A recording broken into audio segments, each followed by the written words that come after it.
আসসালামু আলাইকুম। ওয়ালাইকুম আসসালাম। আসসালামু আলাইকুম। ওয়ালাইকুম আসসালাম। আপু কেমন আছেন? জি আলহামদুলিল্লাহ ভালো আছি। আপু আপনার নামটা কি জানতে পারি? গোলাপি। গোলাপি। আপনার বাড়িটা কোথায়? দিনাজপুর ফুলবাড়িয়া।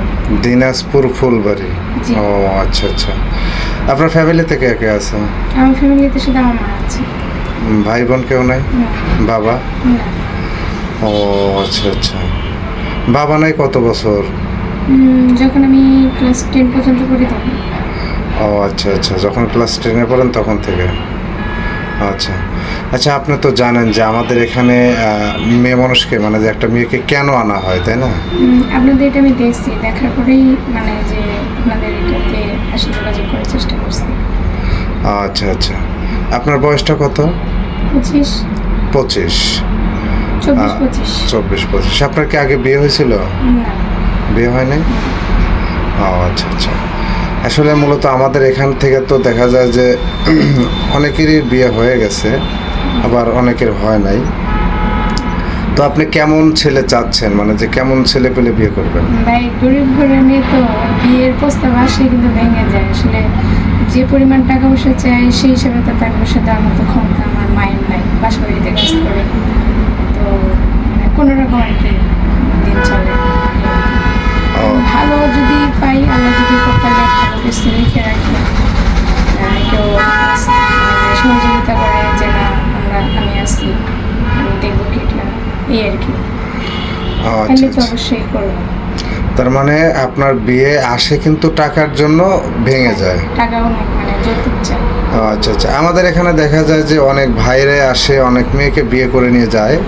এখন আপনার কেমন ছেলে পছন্দ, যে এমন ছেলে পেলে আমি বিয়ে করব? ভালো মনের মতো হইতে হবে, মিথ্যা কথা বলা যাবে না, মানে কেয়ার করতে হবে আর কি। আচ্ছা।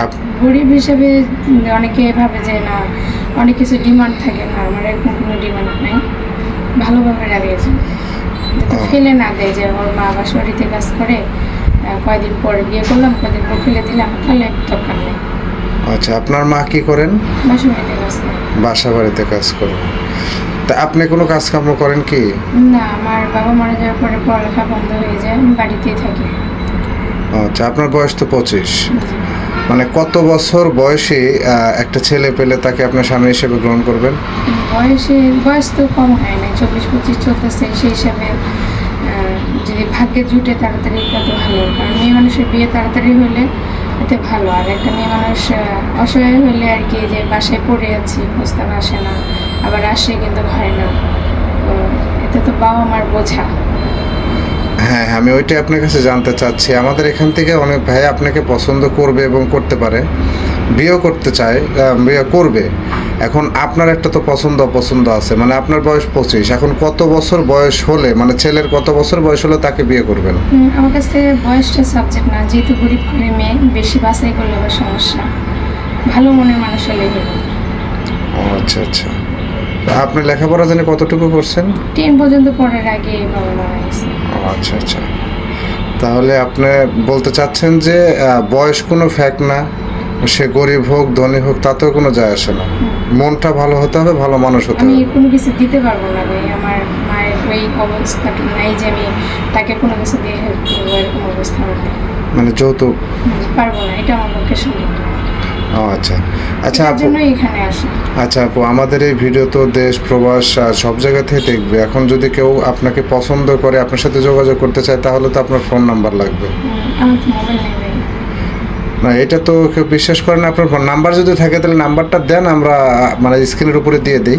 নাম্বার আপনার নাম্বারে যোগাযোগ করলে হবে। না ঠিক আছে, আমাদের নাম্বার তো দেই, কিন্তু এখন দেখা যায় যে অনেকে বিশ্বাস করে না যে একটা মেয়ের ফোনই নাই। আমি তো থাকি দিনাজপুরে, এত দূর থেকে তো মানে অনেক কষ্ট করে আসা হয়েছে, আবার চলে যাব।